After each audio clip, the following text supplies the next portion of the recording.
Hey everyone, Clay here. Just wanted to let you know I've got a new comic book out right now from Comixology Originals and Amazon. It's called Hardstyle Juice.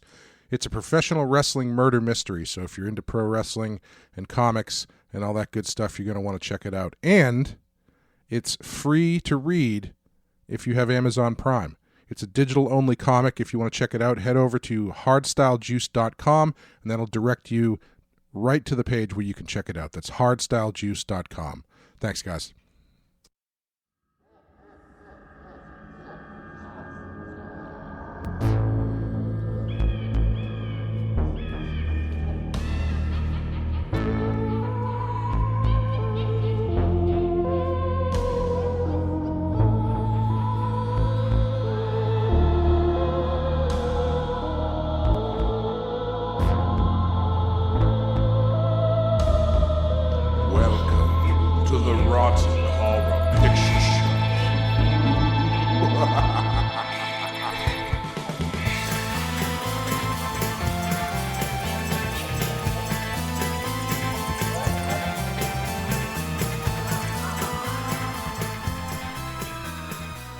Hello, welcome to the Rotten Horror Picture Show, the horror movie podcast where we talk about films off the Rotten Tomatoes. Why haven't I ever done a Vincent Price voice before? I guess that's more Boris Karloff. But I feel like this is the episode where you should be going for a nice New York accent. I just do a James Brolin impression where I just talk really quietly and just stare. And that's what ghosts are. Staring into a fire. Yeah. This is the horror movie podcast where we talk about films off the Rotten Tomatoes 200 Best Horror Movies of All Time list. My name is Clay, and with me as always is Amanda. How are you doing, Amanda? I'm good. I'm here to tell you that cash is not checks. Cash is cash. Mm-hmm. Checks is not cash. Mm-hmm. Words to live by. Yep. Yeah, he still took the check, though. Yeah, and it bounced. He was right. It did. There's a lot going on this week. Yeah, we'll get into it. I feel like there's a lot going on in this movie that maybe wasn't in the book as much. Maybe it was. I don't know. Yes. But it seems like there's a lot of subtext in this that The debate about how much of it is intentional is going to be really fun. Yes. But anyway, today we are doing a wild card pick. Mm-hmm. Amanda's wild card, for her first wild card in a while. We're doing the Amityville Horror from 1979. This is generally regarded as like a horror classic. Yes. Yet it has a 31% Rotten Tomato score and a 52% audience score. So the question of the episode is going to be, who likes this movie? And the answer is going to be, not Clay. Had you seen this before? And I assume you had. Yes. And what made you choose it? I feel like this is one of those movies that I saw when I was pretty young. Mm-hmm. Because it's like a relatively tame horror movie. Yeah. But it was one of those movies that caught me when I was young, and the whole like based on a true story thing. Mm-hmm. And I remember being old enough to be skeptical of that, but then like mentioning it to probably like, I don't know, my mom or somebody. And then they were like, well, I mean, the people involved were real people, and they claimed that this is what happened. And my mind was blown. Yeah. That I was like, wait a minute. This actually happened. It was like, this is what they say happened. This actually happened. Yeah. The response to that is my favorite Simpsons quote. Short answer, yes, with an if. Long answer, no, with a but. Yeah. But, as opposed to some things like... other movies we've covered, like the Texas Chainsaw Massacre, where they say, based on true events. And it's like they're sort of taking the Ed Gein inspiration and cobbling a bunch of stuff together. Right. As opposed to this, which is, when it came out, nominally a straight-on adaptation of a quote-unquote non-fiction book. Right. So... I thought it would be an interesting pick, especially since it had such staying power in the collective imagination, and it spawned about 25 bajillion sequels. 35, actually. And the 35 bajillion. Yep. And the Warrens are involved. So this movie has everything. Yes. Yeah. We'll get into it a bit more later, but I think this has a different based on a true story vibe than a lot of the other ones do. Yeah. I had seen this. Have I seen this? I think I've seen this once before. And honestly, it was one of those ones where it's like I said, it's generally regarded as kind of a classic. Yeah. So I had to get around to watching it, and I was kind of underwhelmed by it. Yeah. And not much has changed. Let me just say, it was a lot better for like a 10-year-old. Oh, of course. Yeah. Yeah. I can undeniably see that. I think it is a good one to do though because of its pop culture standing. The fact that it's not on the list is a little surprising. Yeah. I don't know if we have anything on the list that is rated as low as 31%. But this feels like, not to jump to the very end already, but it kind of feels like it needs to be on there just for reputation's sake. Right. Yeah, that's definitely why when I was kind of perusing my wild card short list of options and I noticed I had written this one down and I was like, I had to have missed that it was on the list. Yeah. This has got to be on the list. And then I searched the list again and it was not. Yeah, I guess you kind of have to get into is a movie like this worth more because of its cultural impact than because of the movie itself? And if so, does that grant it access to a list like this for non-textual reasons? Yeah. Let's chew on that. Yes. While we continue on. So we'll take a quick break, play the trailer for you, and we will come back and talk about it. It's the kind of house they don't build anymore. A relic of a time when the world wasn't in such a hurry, when there was still time for a little charm and elegance. It has stood empty for a long while, and at the price, it is a bargain. For a growing young family, it is almost too good to be true. What do you think? I love it. James Brolin, Margot Kidder, Rod Steiger in the Amityville Horror.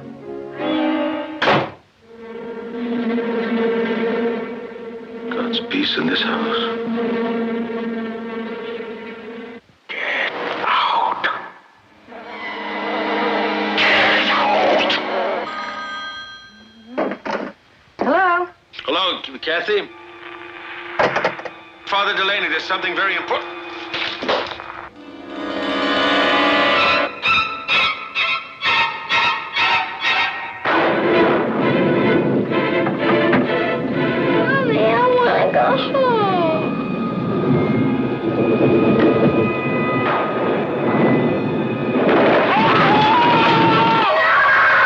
What do you want from us? What's all going on? We have to do something.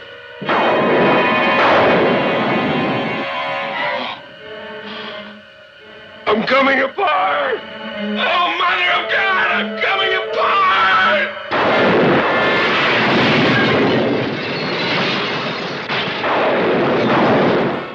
28 days after the Lutz family moved into their dream house, they were running for their lives. What happened to them is an experience in terror you will never forget, and you will believe in the Amityville Horror. From the best-selling book that made millions believe in the unbelievable, the Amityville Horror.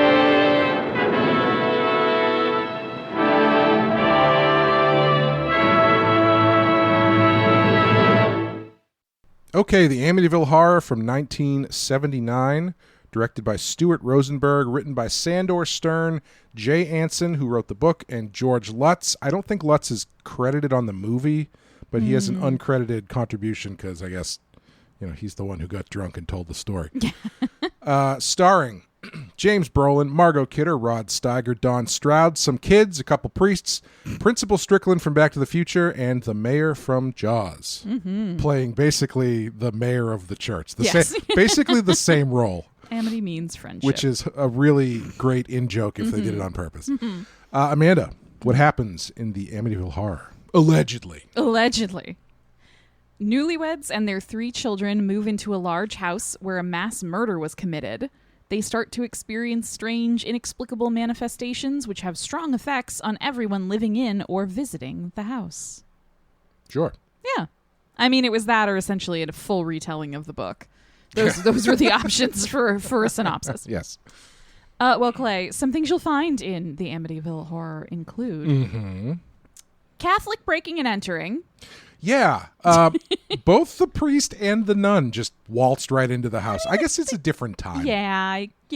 I mean, the nun waltzing into the house made a little more sense to me because she's their aunt. She's their aunt, right? Yes, she's Kathy's aunt. So it was like, oh, it's family, and back then family just you didn't lock your door; they just came in. Yeah, you go out to the lake, you come back, Yeah. happen upon an exorcism being performed on your home by Yeah. the priest, covered in flies. Happens all the time. Yeah, it's the 70s. A detective who was the model for those nose and mustache glasses. Yes, he does look like that, which is funny because His nose Yeah. and mustache look fake. Yeah. They look like they are attached to his glasses and not his face. yeah, those are actually based on Groucho Marx. I know, but it Yeah. looks more like they were based on this man. Yes, my mom tells a funny story where when I was a small child, a cousin of mine had a pair of those glasses and was kind of playing with me or whatever. Yeah. And then shortly after that, we went to a restaurant where our no. waitress had a pair of glasses and a rather large nose. Oh no! And I apparently pointed at her and said, "She has funny nose on." So I apologize for that woman's therapy bills. I mean, she's probably going to send you an invoice at some point. Hey, sure, I deserve it. A half-nude ballet practice. As you do in your bedroom, just casual. casual bal. Yeah. Yeah. Why not? Paw butt face. Pop-up face. Yes. Yes. There's one of the most frightening things in this movie is that cat jump scare. Yeah, there's got to be. We have to come up with a catch-all term for animal pop-up face. You think paw? I think paw-up face is good. Face? It's a little sweaty. Pup-up face was very good. That Yeah, one's a natural. Yeah. But this was a cat, not a dog. Yeah, so. we'll figure it out. Yeah. The horror of handle-free paper grocery bags. How did people live before plastic bags or paper bags with handles? Every single time I've gone to the grocery store and gotten paper instead of plastic, that thing explodes in my hands before I make it to my door. God forbid any moisture touches it. Yo, yeah, you're done. A very thorough microfiche lesson. That guy was, after that scene, I felt like I could go to the library and Yeah. efficiently use one of those machines. Well, I actually can. Because Oh, there you go. I worked a student job in college in the transcript office where the older transcripts were on microfiche. So I would have to scroll through that little machine all the time. I got really good at it. Yeah, I used that Weird machine thing to get good at. exactly once in high school. I think it was part of my AP U.S. history or some sort of. Anyway, we went to I think we were at the Boston Public Library. Yeah. And we needed to use that to look up something in like an old newspaper, and I found it extremely boring. Even though I was kind of like, oh, it's the thing they use in movies it's like all the time. I'm in a movie, and then you just sit. And then I sat there and I was like, oh, I have to go through Yeah. literally 8 weeks of newspaper to find this Yes. article. Yes. Not that interested in solving the mystery of my haunted house. I'm sorry. Magic book. So happy when the magic book showed up. So happy. I just have to say, I love that this movie has both your favorite thing and your least favorite thing. It does. It does. It has your favorite thing of Magic Book Yes. and your least favorite thing of Cop Plot. The cop plot is mercifully limited Yes. because it's stupid. And Well- cops can't shoot at a ghost house. So I have to include, and this is, I'm very excited to include this last one on our list. Well, wait, actually, I have one more. You're gonna like this one. Chilling out in skivvies, painting a statue of the Virgin Mary while listening to some sweet harpsichord music. it's called Tuesday at my house, Yeah. Amanda. But my actual last one that I'm very excited to say again is questionable parenting. Yes. It's the triumphant return. Yes, the triumphant return of legitimate questionable parenting. Yes. It's been a while. It feels like I haven't had to say that in a long time. Yeah. Well, you've been gone for a while. So. Yeah, I mean, even since I've come back. Parenting has evolved. So, yes, this is based on a true story. And I think... True and heavy scare quotes. Yeah. Well, yes and no. Because my take on this movie is that the based on a true story aspect of it and the house itself, the design of that house being so iconic, is doing a lot of heavy lifting here. Yes. I would say like 90% of this movie is the fact that, unlike, like you said, Texas Chainsaw Massacre or Psycho, where it's like, oh, well, it's kind of based on this guy that did this thing one time. Yeah. This is directly drawn from the testimony or story, however you want to call it, of the people involved who lived in this house, which was the scene of a gruesome family murder where Ronald DeFeo, I think his name was? Ronald DeFeo Jr., I believe. Killed his parents and his siblings. Yep. And then when the Lutz family moved into this house 10 years later or whatever it was, it was much more contemporaneous than that. It was actually, like, I think the movie portrays it as 1 year, and I think that's pretty close to true. Oh, it's only 1 year? Yeah, well, so... What the fuck happened to that house? Well, that's what I was saying when we were watching the movie. If you don't mind me hijacking the real-life exposition of this please a little bit. Because most of the things I'm going to say are like half-truths at best. Half-remembered details I don't know of if I'm going to do much. I don't know if I'm going to do much better. But part of the theory behind all of this is that Ronald DeFeo Jr.'s lawyer went to the Lutzes and said, I can help make you rich. Yes. Like, if you help me prop up this story that will help me defend my client, we can sell the rights to the story. You're going to make all this money. You know what I mean? So the DeFeo family murders are true. Yes. It's that part, and that is kind of a unique thing in the, based on a true story movie. That part of the movie is actually completely true. He did go through and kill his whole family, and he was convicted for it. Yeah. They didn't have to embellish that at all. He went from room to room with a shotgun and killed them all. It's the stuff with the Lutz family once they move in that's the quote unquote true story. Yes. It's they claimed for a very long time that those paranormal events really happened to them. If I'm remembering correctly, the kind of ironic twist of what happened is they told the lawyer, no, we won't do that, and then they went and did it. Yes, I do. I think I heard to that too. Cut him out and make more money for themselves. That's why you can never pitch anything to anybody without paperwork. Because got to get them to sign that NDA. Yeah, it happens all the time. Yeah. People go like, oh, that's really interesting. That's not really for me. And then 2 weeks later, they do it themselves and they cut you out of it. But and I am not speaking from any sort of I personal can tell experience. you're not grinding your teeth in front of me. Has that ever happened to me? I don't think that's ever directly happened to me. Well, not with any real provable evidence anyway. Yeah. But yeah, it's the true story aspect feels like it's the biggest draw to this. Yes. Because once you get into this movie, ain't really a lot going on. Well, horror-wise. There's a lot going on, That's but that true, yes. doesn't mean there's a lot of plot happening. Yeah. Like, this movie, it's really funny because having done Green Room, the last main feed episode, that one had some little like side quests and bits and bobs going on, but the plot was actually pretty like action driven. They go to this place, someone gets murdered, chaos ensues. Yep.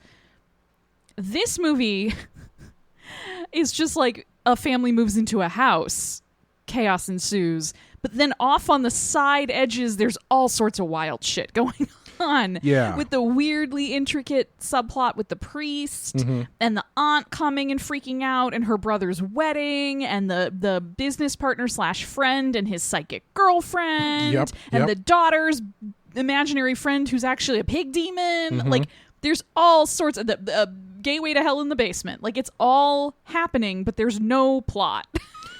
Yeah. Just such a bizarre vibe for a movie. It's none of it is consistent in any way. And it is kind of just like Bad Vibes, the movie. Yes. Yes. Yeah, it's like a string of weird anecdotes. I think you said something when we were chatting while both watching the movie of this feels like somebody just telling the story of a series of weird shit that happened to them in their house. It feels like someone was just jotting down while they were sitting next to George Lutz at the bar. Yeah. Yeah, especially down to him being like, "Oh my God, I was so young then. My wife's so hot. I look just like James Brolin." Yeah. It's like, all right, buddy, sure. And she looked like Margot Kidder. Yes. But yeah, there's that weird feeling of if you watched this movie and you paid pretty decent attention, and then I asked you in 2 weeks to tell me in order what happens, I think it would be really, really hard. Yes. Like I think obviously the beginning, obviously the very ending, but there's so much other weird stuff in there that are just these little like vignettes or like anecdotes, and it feels like you could shuffle them around into almost any order and it would make very little difference. Oh, definitely. Yeah. I was looking at a certain point. I checked the time because I was, movies have certain structures to them. And usually around, you got a 2-hour movie, usually around the hour mark, maybe a little past the hour mark, usually something pretty big happens. Yeah. Some sort of death or whatever. And we were decently past the hour mark and nothing like that had happened. Yeah. And then the big moment in the movie, well, until the end, is that the door blows off the hinges. Yes. And I was like, is that it? That's all they got? Okay. And they are definitely backloading this movie quite a bit as far as actual phenomena and stuff. Yeah. And I think the most interesting thing about this movie is that it almost works better as a drama than it does as a horror movie. Or I should say it's a very Stephen King-y kind of horror story because of all of that stuff that you're talking about. Yeah. Like you could read this movie as an unflinching look at the stressors of buying a house you can't afford. Yeah. More than you could a ghost movie. Yes. Or the pressures of a man who is just married into a family. Or there's like lots of masculinity in the late 70s in general. There's lots of kind of gender and familial stuff going on that's pretty interesting. Yeah. But I don't think the scary stuff bolsters it as much as it could. Like I think if the scary stuff had been dialed up a bit more, that could have gelled a lot better and made for a much stronger movie instead of like something where like we're actively going like, wait, so was he Jewish? Yeah. Because like he said he changed his religion. That's interesting. Yeah. So he's changed his religion. Like you're if you're focusing on whether or not George Lutz is now a converted Catholic, right, as opposed to the fact that the house is haunted. Well, I can explain to you that he's definitely converted. Yeah. He has to have, because otherwise he wouldn't be married to her. He couldn't have married her. Yeah, and all that stuff is like, of the era. Yeah. Probably, I mean, it still happens, but probably not as much. And like even the kind of Catholicism that Margot Kidder's character, what's her name? Kathy. Yeah. That Kathy displays feels very of a time and kind of very specific. The fact that she has like a specific priest that she hangs out with, or there's like her priest. Yep. Which I'm sure is more common than I understand because I'm not a Catholic. But see, for me, it's just so skewed because I'm just like, yeah, it's my uncle. Right. Yeah. Well, you have. I didn't need to have a specific priest. I have an uncle. Yeah, you have the equivalent of the nun aunt, but as an uncle. Yeah. I had a great aunt who was a nun too. On the other she was side, great, huh? She was great. Yeah. She was an ex-nun. And then went on to do really cool stuff. I remember she sent me stuff from like Japan when I was a kid. Like she was traveling in Japan and she's cool. mailing me like I have like this like cedar wood fan that's like really finely carved. Cool. Yeah, she was badass. Excellent. So I have a soft spot for Aunt Helena in this movie, the vomiting nun, because I'm just like, oh, it's like Aunt Dot, except I don't think I ever saw her vomit. Yeah, and so like when you get into the scary stuff, it's a lot of people kind of like having weird feelings about the house. Yeah, a lot of facial reactions to stuff, and like a sort of like, I think I smelled something funny. Puking nuns. Yeah. I'll tell you, listen, if the sign of a haunting is a house where you cough all the time and it smells kind of weird, my house is the fucking Overlook Hotel, okay? I don't think it smells weird in here. No, not all the time. No, but if the coughing thing. Yeah. Yeah. Whenever I cook steak tips, You're cursed. the house smells like old meat for like a week. Like Yeah. that smell just will not leave the house. Yeah, that and like broccoli or onions. Yeah. Yeah. Yeah. Haunted by our dinner the night before. Did I tell you one time we thought something had died in our walls? Like the kitchen reeked, like to the point where I thought it was You were making the same face Margot Kidder did when she Yeah. was in the kitchen of Alone in this I movie. thought it was the ghosts of the DeFeo family in my kitchen. And so we looked everywhere. We're like cleaning everything out. I'm like, what the fuck is this smell? The one place that we didn't look was the microwave. I remember this now. And I had microwaved broccoli and completely forgot about it for like a week. Oh. And that, my friend, was the source of the haunting. Yeah. Haunted broccoli. No, but there are all sorts of interesting like thematic subtext stuff that you could pull out of this movie, and I, as alluded to in our intro, I don't know how much, if any of it was genuinely intentional. Yeah. And how much of it was just sort of in the air at the time. Yeah. Because there is like you were saying, this sort of like George has married Kathy. She was previously married. I'm assuming her first husband died because she's such a devout Catholic that there would not be a divorce. Oh, interesting. Yeah, I hadn't considered that. And she says that, Father Delaney helped her through a really difficult time in her life. And that sounds more to me like grief counseling than yes, it does. like splitting up. So George is marrying into this family and he's willing to convert to Catholicism, and he's marrying a woman who seems younger than him, but already has 3 kids. And so it's like a totally different lifestyle. Like there's no allusion to George having been married before or any sort of thing like that. So it seems like he's going straight from independent bachelor who owns and runs his own business to married father of 3. Yeah. With all of the extra baggage of being a stepfather. Big jump. Big jump. Yeah. And so there's the weird sort of like, you're the man of the house now, and you're trying to figure out how to be a dad and how the kids want you to be a dad, and what you should do and what you shouldn't do. And then there's the religion stuff. It's interesting from Kathy's side of it because I find her wardrobe, especially in the first like 2/3 of this movie, really interesting because it's very childlike. It's half childlike and half just half-tied negligees. Right, but it's this very specific type of femininity that she's like performing for her new husband. Yeah. Like, I'm young and I'm also hot. Like, I'm sweet and I'm a good girl and a good wife, but I'm also ready to have sex with you. Yeah. Like, she's trying to sort of give this correct image of like, aren't you so glad you married me? Well, she has that moment too where she wraps her arms around him and says like, I really want us to work. So Yes. like she's very, Yes.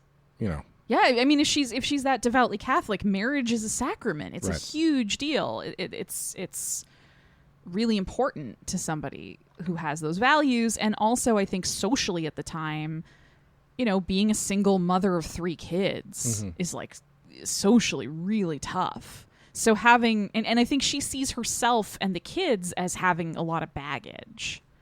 And there's also a scene where she says to him, like, and he's, when he's not being possessed by the evil house, he seems pretty chill. Like, he seems pretty like, I like the kids and I love you and we're getting along good and this is going to be great. Yeah. And there's still a moment where they've been having sex and they get interrupted by the daughter who's had a nightmare.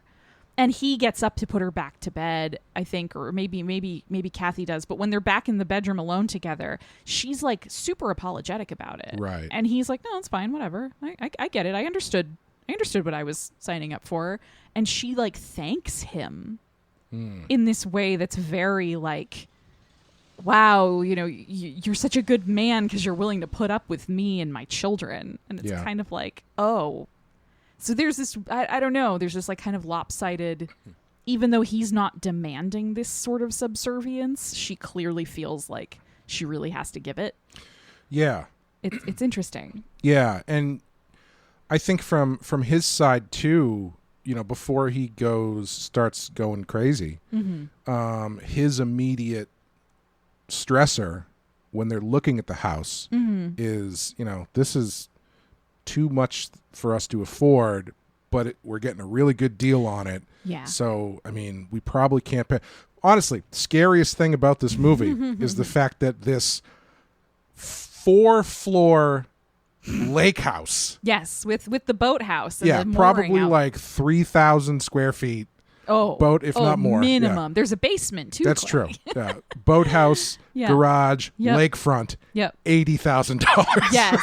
Yeah. One of my things you'll when find. They said the price, I laughed very loud. Oh my God. One of my things you'll find was almost the most horrifying thing of all, the ghost of affordable real estate. Yeah. Because it's crazy to hear that number and have them be like, oh, I don't know, it's still pretty high. And he says he's like, it's probably worth about 100. I know. Yeah, I'd say so. It's so quaint in like retrospect. Yeah. But that's one of his first concerns. And that once the ghosts or whatever you want to call it starts getting into him, that stuff really starts dialing up, like his stressor about I think you can read it as, I mean, I don't think she works. Does she? It doesn't seem that way. Right. So a single income household. They just bought a really big house. Mm-hmm. They got 3 kids. 3 kids. Expensive house. Yep. And he's freaking out. Yeah. With ghost or not. Oh yeah. Yeah, there's a little bit of that, like, is this the demon of buyer's remorse? Right. Yeah. And he seems like initially he has all these ways in which it's going to save them money in the long run, where he's like, well, I'll move my business into the boathouse. Like, well, I'll work out of there. We won't have to pay rent anymore on that space. And tell his partner about that. Yeah, I know. His partner doesn't seem to go, what's going on? Yeah. And then, I won't have to pay for the boat to have a slip in a marina anymore. Mm-hmm. So I'll save money on that and we'll be fine. And it's like, okay. Yeah. Will you though? Because this house needs some work. Yeah. All I could think, looking at that house, all I could think is like the wiring at least. Knob and tube everywhere. That was old at that point. But it probably wasn't too bad at that point. Yeah. But it is funny, like so much of this is like economic. Yeah. When you come down to it is really, if in real life they decided to put this story out there in the hopes of making some money, you can see that anxiety boiled into the story. Well, the thing that whether I'm or not curious they about, meant to put it there. The thing I'm curious about is how much of that stuff is the stuff George Lutz was talking about, and how much of that is what's his name, Anson, Jay Anson. Yeah, how much of that is Jay Anson extrapolating out as a novelist? Right. Okay, new house, big family. So I see the situation. Maybe this is going on. Yeah. Or I assume the Lutzes probably had to sign off on it or whatever, but still, probably. Like how I am curious how much of that is purely fictional creation, and how much is that George Lutz being like, yeah, I was really stressed out at the time. 3 kids, a lot of kids. I wasn't prepared. But that is one reason why I think I really like these sorts of haunted house movies where it's like a family moves into a house and hijinks ensue. Yeah. Because I feel like they are the missing piece of all the romance tropes and stories that all end in marriage. And then this is like, these movies, especially this one where they are so explicitly newlyweds in the beginning, is like, okay, you've had your rom-com and your meet cute and your wedding, and this is your happily ever after. Now it's time to settle into reality. Yeah. And that's the scary part.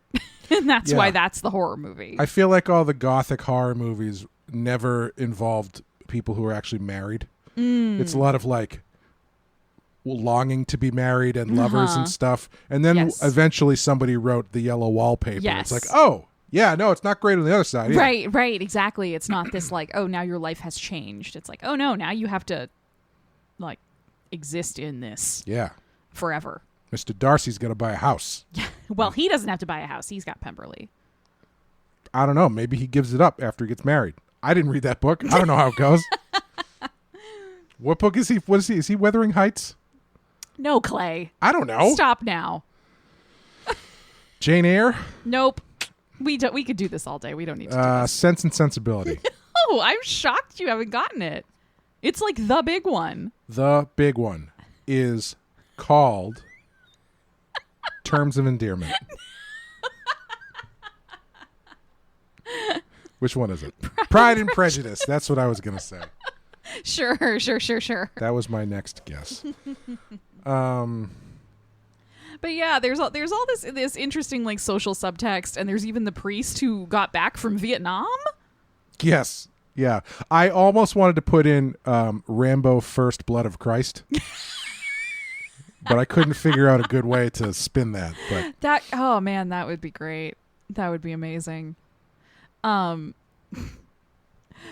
but I don't know. I don't know how much of any of that subtext is really meant to be like a commentary on like, economic insecurity and instability is the real demon, and how much of it is more just like, no, look, they're relatable people. They're normal. They've got like money worries and da-da-da, and also a pig demon. Yes. Well, I mean, it is a really, if you want to give it credit for something, it is. Which I would like to. Sure. Yeah. It is a pretty good haunted house movie for the 70s. More so than like The Exorcist, because The Exorcist, while it deals with really heady themes, some of which I think they kind of cribbed in this movie. Yeah, they definitely did. Like the what the hell's her last name? Reagan. Oh my God, I don't know. Reagan. Anyway, her family is pretty well off. Her mom's an actress. Yes. They live in a nice part of Georgetown. Not as extremely relatable. Whereas this is, you're coming in, you got the 70s, you got Vietnam, you got the gas crisis, you've got, it's a recession going on. Yep. So this is a very relatable thing to tap into. Yeah. As far as horror story goes. Yeah, it is. And it's sort of, it's interesting too, because, Amityville is a real place. It's a real town on Long Island. And it's supposedly, at least at the time, probably still is, very nice. They changed the house, though. They took the windows down. They did. But, it's like kind of a nice, quiet community. It's like a bedroom community. It's outside the city. It's supposed to be peaceful and sort of beautiful. And so you can see how the Lutz family is trying to do the right thing according to like American values. Yeah. Like they're doing the rights. They've gotten married, which is the correct step. Especially for Kathy. She's providing a strong father figure for her kids. So she's putting a family back together, which is a good thing. And he owns a business. He's a small business owner, which is a great thing.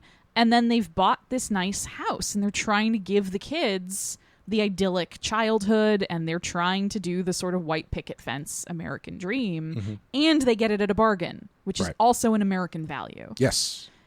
And they are punished for all of it. This is true. Like all of it. So it's interesting. I feel like the movie itself doesn't do enough with these themes. Yeah. Like they're sort of peppered through in an interesting way, but there's no like motion to that. Like there's no sort of, we're building towards a point. It's kind of just pointing out all these different things that could be contributing, or could be like, isn't this cool to think about? Well, isn't that interesting? But it's not saying like, okay, like what is the lesson, like the American dream is bullshit and we should reject it and try and find something different. It kind of doesn't do anything with it. And like, because the scares aren't great. Yeah. And the plot is also not great. It's just kind of like a collection of interesting ideas and a couple gimmicks that could have been done better. And if they had been done better, would be really good. Yeah, it's done a little bit better. Yeah. The next year. But we can talk about that at the end. Yes. Yeah, it's haunted house movies are interesting, right? Because like if you really want to get down to it, haunted house movies are really just a collection of vignettes of weird shit happening. Sure. And most of them have this thinnest of through lines that usually ends up being, as it is in this one, as it is in a lot of these movies, figuring out what happened in the house, Yes. That's enough of a plot to hang Yeah. all this ghost shit on. Or an escalating battle Yeah. of sorts. And Yeah. and this one, it escalates, but not in a very clear way. Right. Like, Yeah. I'm thinking about like the Conjuring movies, which Mm-hmm. are tangentially connected to this, in a sort of distant cousin way, and some other movies where it's like one character is being especially victimized. Well, the or one is thing being like especially tuned in, and Yeah. you can see that increasing in terms of like they are getting more and more sucked in by this evil force and more disconnected from reality, and it's up to the other characters to sort of rally to save them. Yeah. The other thing that I found interesting as well is, and I think, not that I want to say this speaks to the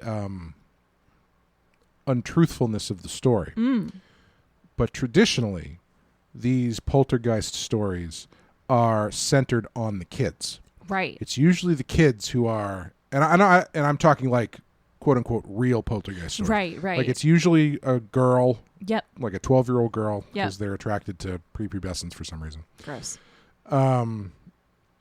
And this one is very much focused on the parents, Yeah. which is, I feel like, kind of rare. There's a little bit in there about the daughter, Amy. Yeah, just a little bit. But it feels very kind of secondary. Like, Yeah. I sort of expected, especially since early on, she's the one who sort of pops up creepily in the kitchen with the mom. And then she's got the imaginary friend, and it's in her room that the babysitter gets trapped in the closet, and Yep. she doesn't help. And Kathy sees the glowing eyes out the window, and eventually all that. Like, I thought that meant you were going to see that sort of classic, like, Amy becomes a nexus for the events happening in the Yeah. house. And instead, it's just sort of like, no, I mean, she gets a little more to do than her brothers, one of whom taunts her with a spider, and then one of whom gets his hand slammed in a window. Right, yeah. But yeah, it's way more focused on George and Kathy. Yeah, and they don't do any of the stuff that they tend to do in these things where it's like there's one spirit who becomes like Right. the villain. Right, You know, right. or, It's hinted that it's Ronald DeFeo. Reagan? Oh, yes. Ronald Reagan, yes. It's hinted that it's him. There's that sort of connection that everybody says George looks just like him. Mm-hmm. And they definitely highlight that when she finds the newspaper, the microfiche. Yes. She sees the picture and it looks just like him. And even when they break open the wall in the basement to the portal to hell, there's a moment where you see the floating face, Mm-hmm. and it's James Brolin, but it's actually James Brolin's brother. good. I like that. It's like Yeah. because it looks like Just him, but enough, just yeah. different enough that it's supposed to be Ronnie DeFeo. Yeah. Yeah. Yeah, I think where the movie really struggles, though, is figuring out what sort of haunting movie this is going to be. Yeah. And what the progression of this stuff is going to be. Yeah. Because, like, so much of it is quote-unquote reasonable, right? A lot of flies in the house. All right, sure. Sure. Could be a ghost. Could be, Yep. you know, whatever. Yeah. Got a nest in the walls. I don't know. Yeah. Kids have nightmares. Sure. Yeah. They moved in this big, old, new house that they're not familiar with. Yeah. Totally reasonable. Window falls on your hand. Can't pick it up. Old houses, those windows are really weird. Not too That hard scene to... did make me cringe. Yeah. Even though the blood looks super fake, the kid did a really good job of screaming like he was actually hurt. Getting trapped in a closet, those doors can stick. You know, like Yep. Yep. it's a lot of stuff that could go either way. And then they find the portal to hell. Yes. And it's like, all right, we have escalated here at a Yeah. pitch that I don't think is fits what this movie's trying to do. Yeah. And like the bleeding walls, fantastic. Yeah. I love love that. It. Excellent. Love it. The portal to hell thing is a bit much. Yes. And they're really working for you to be like, oh, this is a ghost house, because not only is it murder house, it's also built on an Indian burial ground. Yep. And on the site of an excommunicated witch house. Yes. Yes. The Satanist John Ketchum. Yes, so you've got a hat on a hat on Yes. a tri-corner hat. On a tri-corner hat. Very nice. And so like it's getting kind of sweaty in there Yeah. as far as how they're trying to make all this ghost stuff viable and scary. Yeah. And I don't know. I think that there's probably more mileage. I guess it really depends, right? Because like as we said, the end is very backloaded. They only do that stuff like really gets crazy in the last like 10 minutes of the movie. Like she doesn't even do the microfiche thing. That's like the last 15 minutes of the movie. Yeah, it's very late. Usually in these movies, that's like... Yeah, she barely leaves the house until the last 20 minutes of the movie. Right, Yeah. right. Which is another thing that annoyed me because she keeps calling that priest. And I'm like, go see the priest. Yeah. She doesn't do that until... Right. Anyway. Yeah. But yeah, so it doesn't have like a consistent... And I don't know. I mean, I guess... I think in a book that can work better because you are still imagining that stuff. And if it's a quote unquote retelling of things that actually happened, Right. you can really put yourself in that situation a lot easier when you're thinking about weird shit going on in the house and then escalating into other weird shit in a way and that's the sense not of really time passing, symmetrical. like sometimes it's okay, and that's why we stayed, is because it's not batshit crazy every day. Yeah, but in a movie, I don't know. I think you need to lock it down a little bit more. Yeah. Otherwise, it just feels like you got to commit to one. Because like if they had committed to the more interesting tangential stuff more and let the ghost stuff really prop that up, that could have been really good. Yeah. Or if they had committed to the ghost stuff more and let the interesting other stuff prop that up, I think that could have been really good. But they kind of like walked the line in the middle. Yeah. So what's interesting is, and I have not watched this movie in a very long time, but in around like 2005, I want to say, they remade this movie. Yes. And Ryan Reynolds is George Lutz, and I do not remember who Kathy Lutz is. I would recognize her if I saw her, but I do not think I remember know her name. this. Melissa George? I think so. Keep talking. But it's interesting that you say that, because if I recall correctly, the 2005 version very much does commit more to a specific unified backstory. Yeah, it is Melissa George. Yeah. An actress I've seen in, I think, 3 movies. But I recognize her face. Yes. You know, like, yeah. But so what they do in that one, if I remember correctly, is that they kind of combine the Indian burial ground concept with the John Ketchum concept. Okay.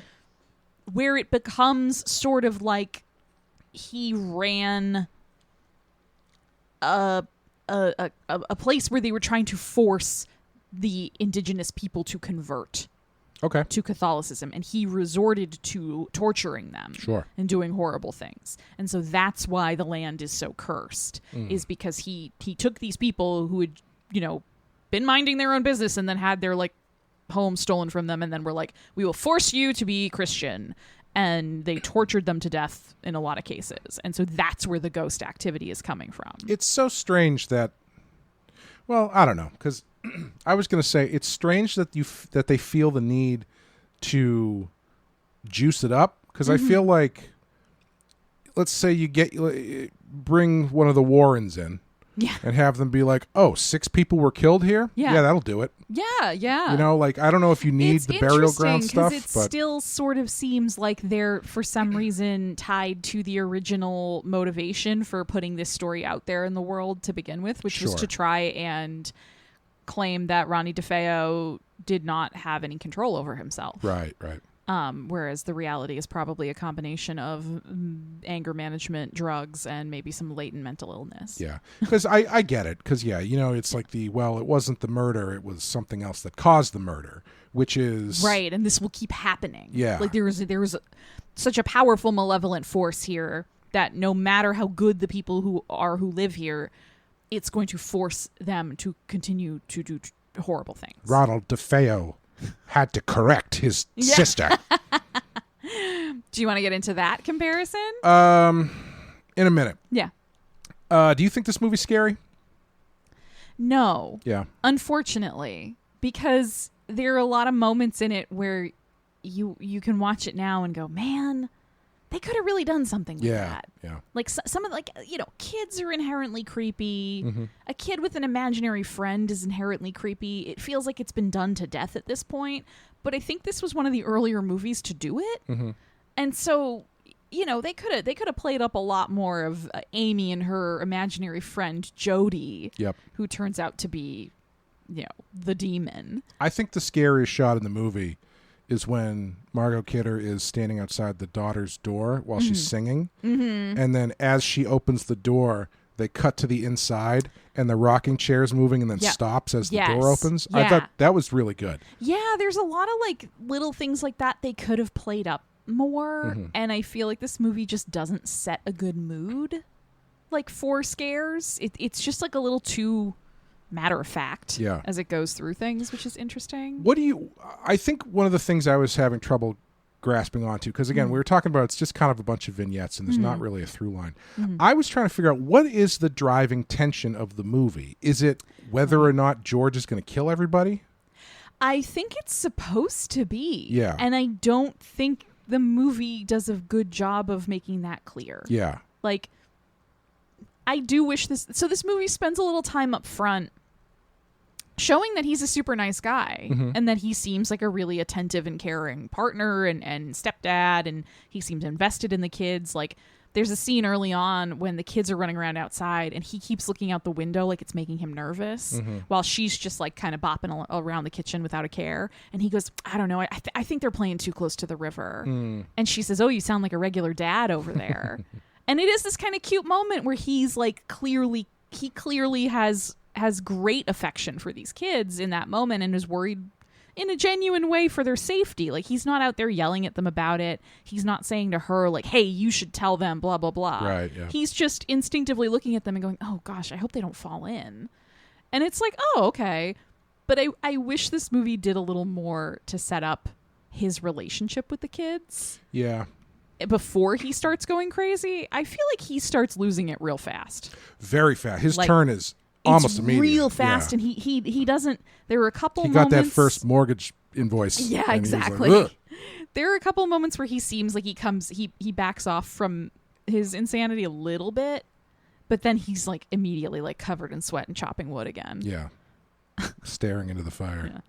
Do you looking for money under the couch? Do you think they cast Margot Kidder and James Brolin just because they're distractingly attractive people?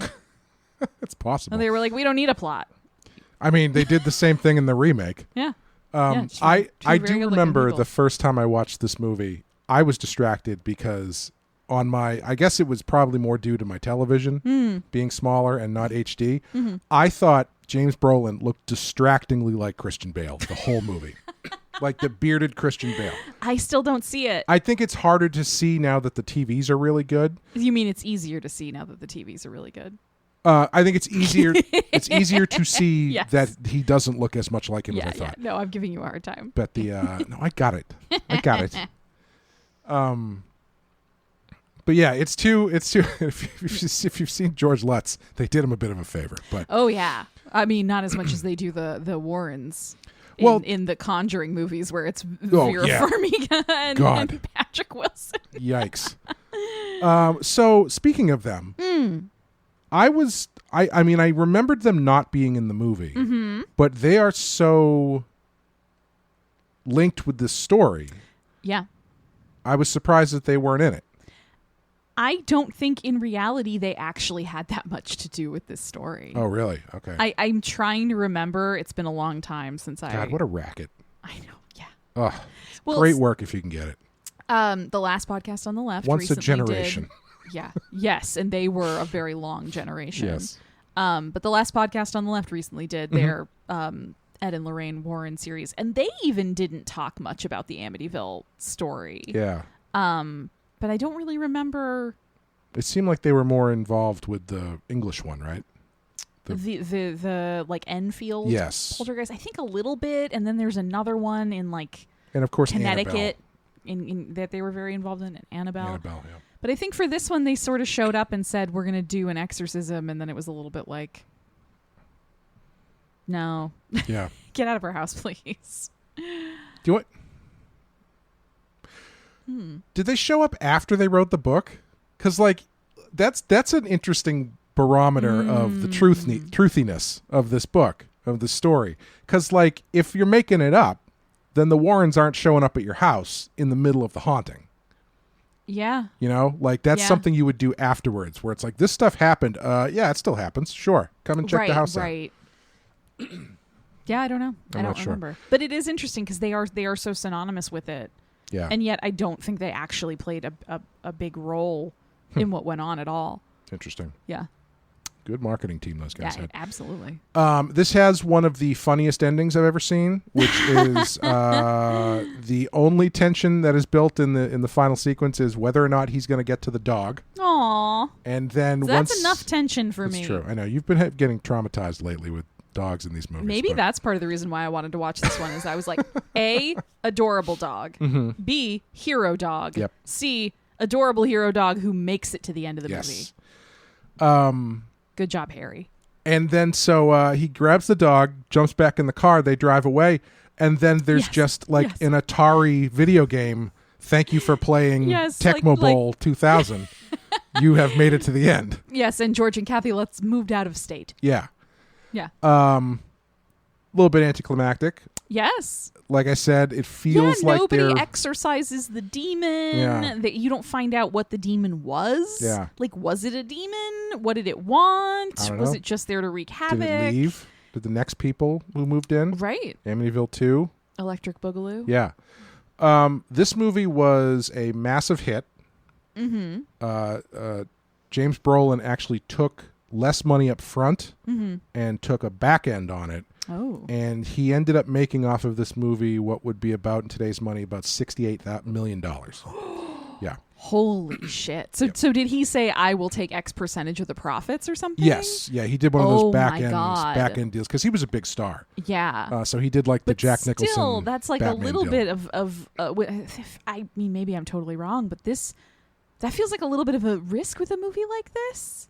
Sure. I mean, it's always a risk. Yeah. Yeah, but like if this had just not gone anywhere, he could have ended up Definitely. not really making any money. But Yeah. that's crazy. Yeah. The people who do that and it hits. Yeah. You know, Yeah, you're made for life forever. Yeah. You don't have to work ever again. I'm sure that's part of why Jack Nicholson always says his favorite role he's ever played is the Joker. Yeah. Because that's the the deal. residuals are still rolling in. That's the deal he got, and I think Yeah. he is. I think he has some crazy deal where it's like, anytime there's a movie related Batman thing, he gets a cut of it or something. Oh, Like I think his deal is Jesus. like insane. Wow. Wow.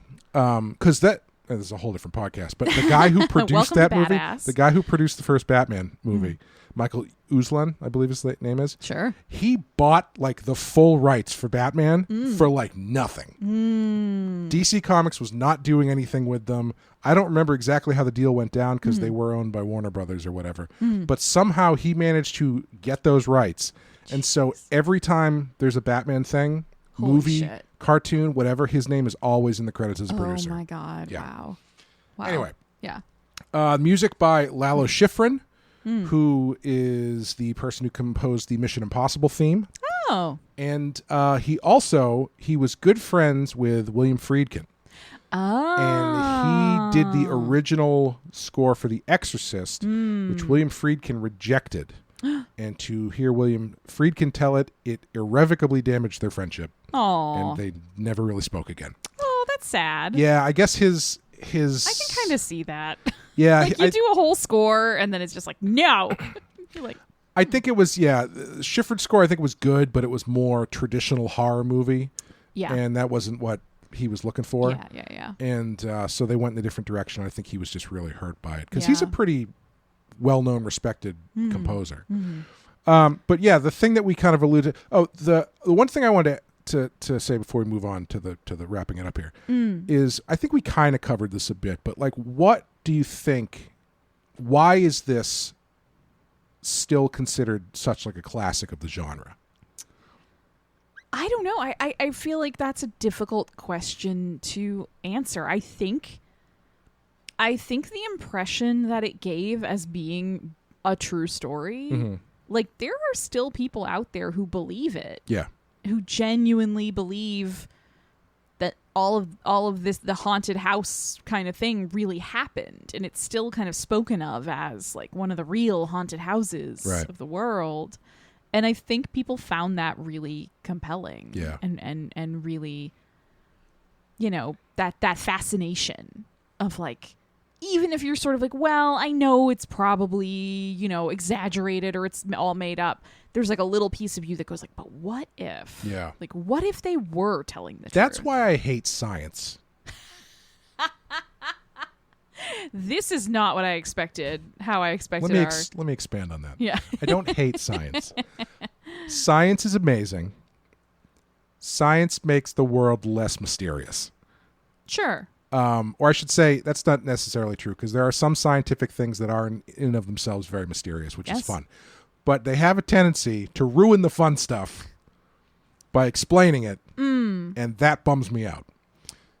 Sure. So, like, one of the ones that I had come across and whatever is there was this place, they thought it was haunted. There's a certain part in the basement where if you walked there, everyone who walked through there would immediately get like this feeling of panic and dread pass over them. Like, oh, it's a ghost. I don't know how they test for this stuff, but they realized that the air conditioning... No, it's actually cooler than that. The air conditioning HVAC system, there was something wrong with it. And it was vibrating on the same frequency that a tiger growl vibrates on, which is a frequency that makes basically any living creature terrified. So this is the opposite of horses. Opposite of horses? Yeah, horses produce like an electromagnetic field that humans find calming. Do they really? That's why equine therapy works. Oh, that's fun. Yeah. See, that's cool, because I don't understand that. But see, that's science. Yeah. Yeah. But, like, you know, it's like, okay, the HVAC thing, very cool. Yes. On the other hand, it's not a ghost. Yeah. You know? Hey, just because science hasn't found it yet doesn't mean it's not there. I am very scared of the concept of the Loch Ness Monster. I'm kind of happy that it's been essentially proven to be fake. But part of me is like, I don't know. We're going to be a dinosaur floating around. You know, that's kind of cool. Sea monsters are cool. But see, I don't want to meet one, but it's cool to think they could be out there. Yeah, this is exactly the urge why I think this movie got so big. Yeah. Is because there is a piece of so many people that really just wants it to be an unexplainable supernatural event. Yeah. You know what my favorite one is, actually? One of my favorites is, I can't remember where I heard this, but someone was theorizing that the uptick in Victorian-era ghost sightings was due to the fact that it was during the earliest period of houses that had natural gas piped into them, and it was just a massive gas leak.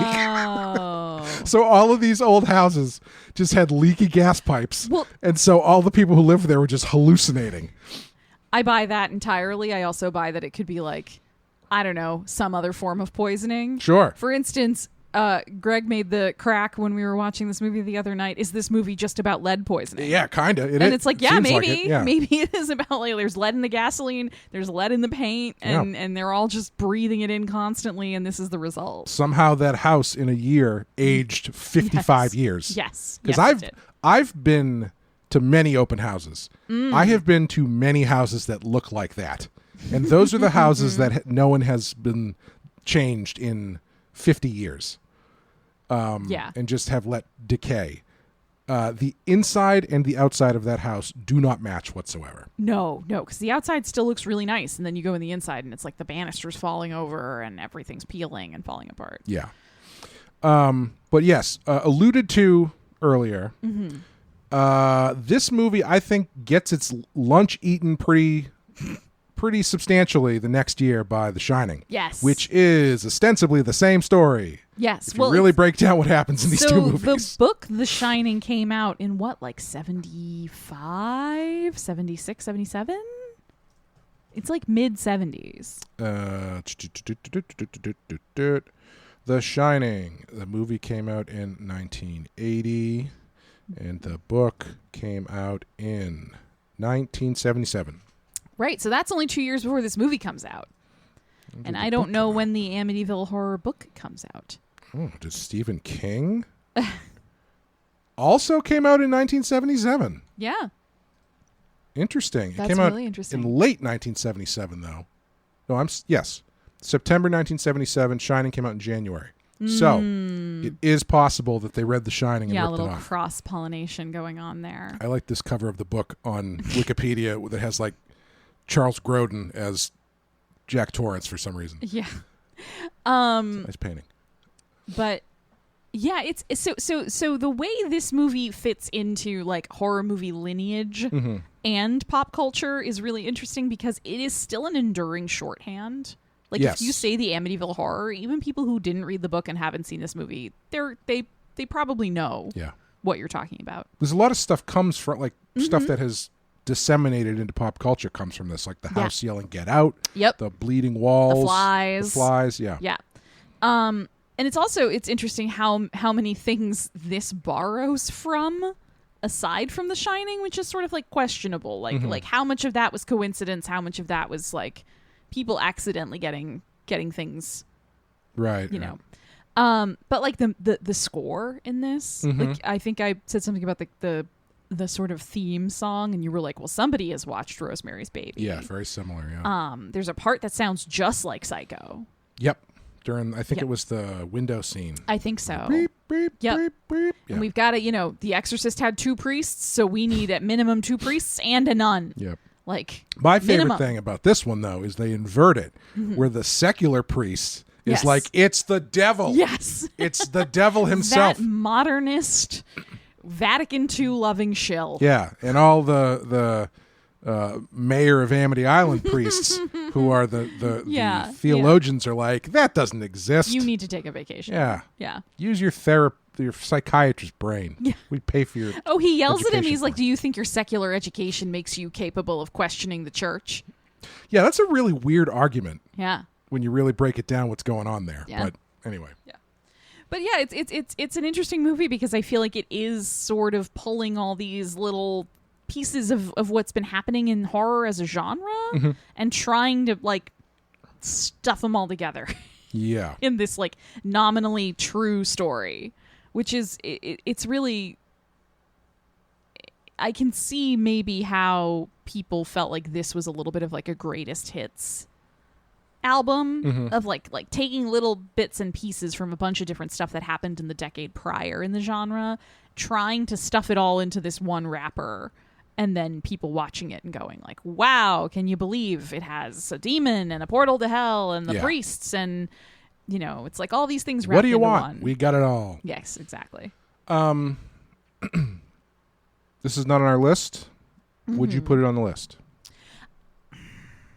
This is the big question. This is we kind of began with this question and now we're ending with it, which is, does its longevity and sort of cultural impact outweigh the fact that it's not actually a very good or scary movie?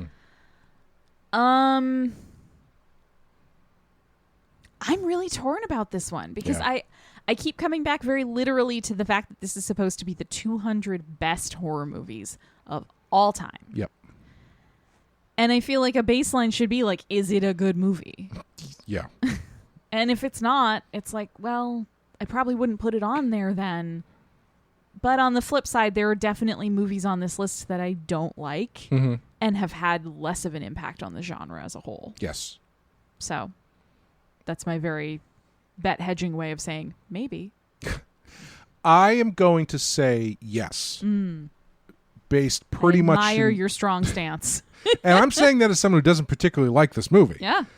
Because I think that, and maybe I'm giving this movie too much credit, but I think that this is, as I was saying before, it is in a ghost story movie. Excuse me, ghosts are getting to me. It is a ghost story movie that is very of the era that it was made.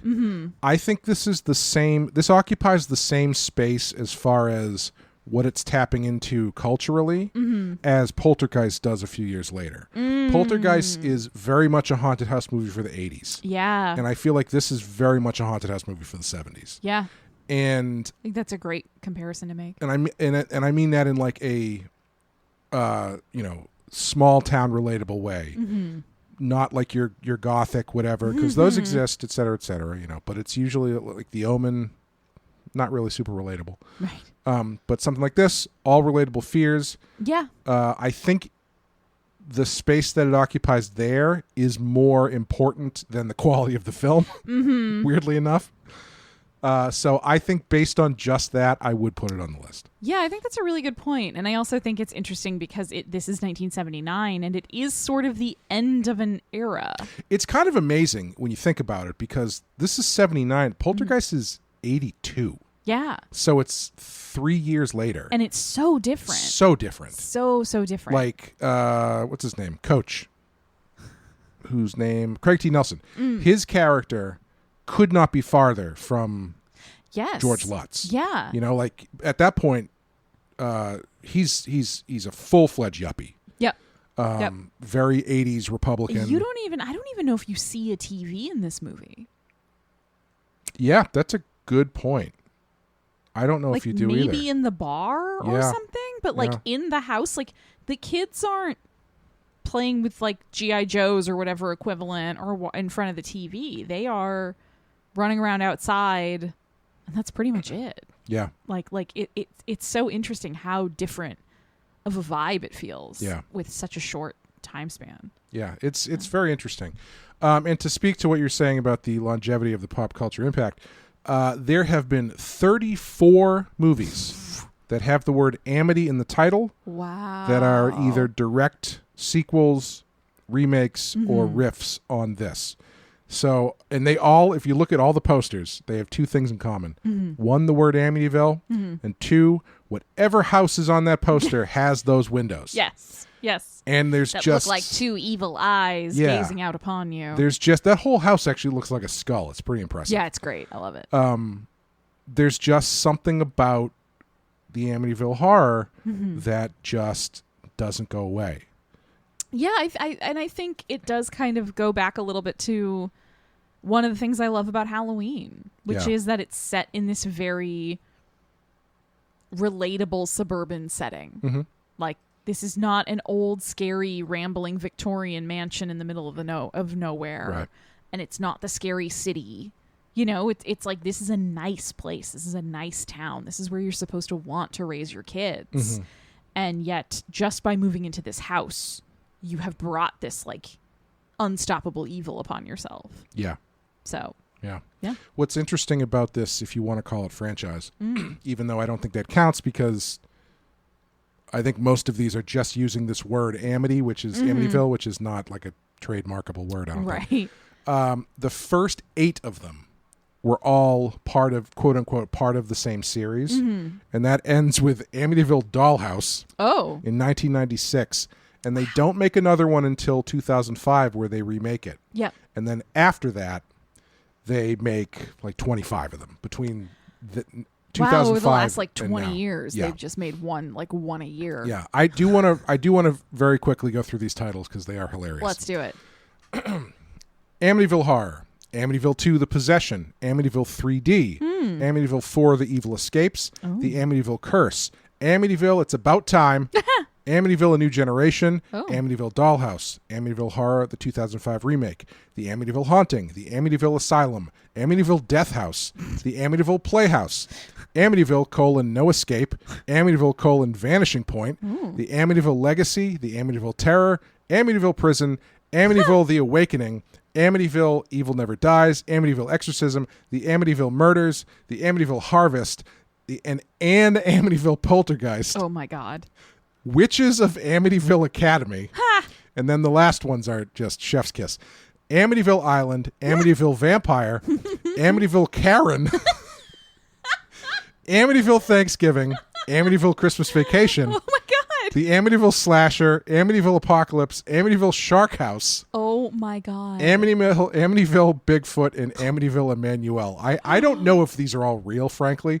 These might be Wikipedia shit posters, but I kind of hope they're real. I choose to believe. I'm really interested in Amityville Emmanuel, which I have to imagine is the Cinemax softcore porn version. I really want to know about Amityville Bigfoot. Yeah, Shark House is interesting. Shark House. This is like... Although Amityville Karen is... Oh my God, Amityville Karen.